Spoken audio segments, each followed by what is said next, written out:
Unya na nagpuuna ang Semana Santa piglalauman naman an urug pa na pagruso kan mga biyaherong palaog asin paluwas nin Camarines Sur sa Bicol Central Station. Katakod kayan makakaulay ta live si Nonoy Reforzado, an Operations Manager kan Bicol Central Station. Diyos marahin na hapon po, Sir Nonoy. Good afternoon, Ma'am Jessica.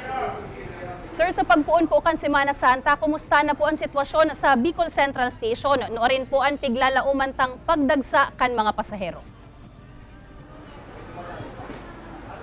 Sa ngunyan po, Ma'am Jessica, masasabi tang nasa normal operation pa sa tuyang Bicol Central Station.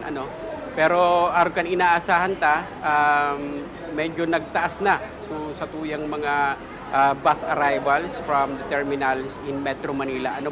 So pinagpunan misa sa tuyang monitoring last Friday, March 22, and nanotaranta na na po ngani, nagsusubra na sa 150 sa tuyang mga bus arrivals. And kan Sabado, sobra sa 180, and sudma tanae record itong pinakahalangkaw na buses arrivals 196. And inaasahan ta pa po yan, Ma'am Jessica, na ngunyan sigurong Webes, baka magsubra pa yan sa 200. Gustong sabihin, pag-argo po kayo ng sitwasyon, may aasahan kitang peak operation igdi sa Bicol Central Station na mapoon sa March 31 o sa Domingo nin pagkabuhay.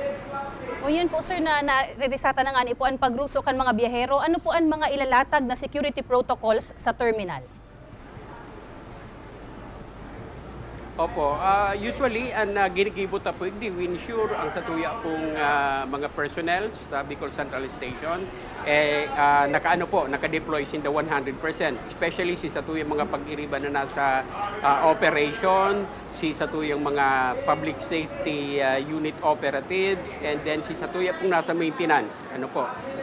Yan po, and panduwa si satuyang interagency approach na ginigibo na kung saan katuwang tapo ang Philippine National Police para sa security, and para man po masiguro ta na ang satuya pong mga buses gabos may franchise and may yung kolorum na makakalusot, kaibanan ta po ang LTFRB, and para po masiguro ta din na roadworthy ini pong satuyang mga buses na nagbabiyarahe, katuwang taman po yan ang Land Transportation Office. Kan mga nakaagi po, sir, sigon sa pirang bus companies, fully booked na sindahas ta sa mga masunod na aldaw. Paano ta po maaasigurar na makakasakay ang gabos na pasahero o rugnaan mga chance passenger ngunya na taon? Iyo po, Ma'am Jessica, dakulang tabang po ang ginigibot ang mga koordinasyon sa mga bus companies po. Na magdagdag sinda ni mga extra buses aside ka itong senda mga regular trips on a daily basis. Especially po sa March 31, And dakula din pong tabang ini yung mga special permit na piga-apply kan sa tuyang mga provincial buses para po makatuwang ta pag iharatod ta na po pabalik ining sa tuyang mga katugangan na nag-uruli para mag-observe kan Semana Santa igdi sa tuya.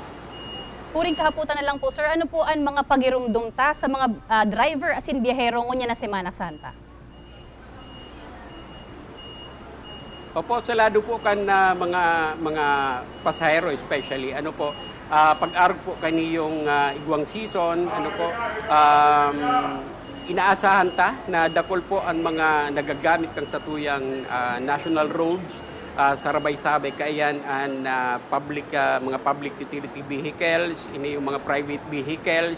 So nagiging halawig po, nagiging halawig ang mga biyahe.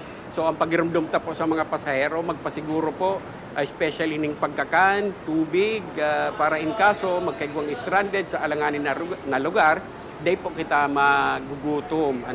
And ito pong satuyang mga pasahero na aasahan ta po na madagsa pag nagpuuna po ang satuyang peak operation, kunya na paabuto na Domingo ni pagkabuhay, March 31. Lalo na si mga mayong reservation. Ang hinahagad ta lang po sa inda, gigibuhon po kan sa indong Bicol Central Station, nasa aldaw na iyan, mapasakay po kamo pero ang hinahagad mi lang po itong labaan ang satuyang pasensya para po minsan kaya, Ma'am Jessica, gusto ko sabihin itong dahil kadakli nagmamaradali na, iyo po yung sinakaka-apekto sa satuyang plano na maging smooth lang ang operation ta. Basta asahan po ninda na ginigibuta po ang gabutang paagi na on the day na mag-ingdisin sa Bicol Central Station, makakasakay po sila. Alright, Jos Mabalos po, Sir Nonoy Reforzado, kan Bicol Central Station.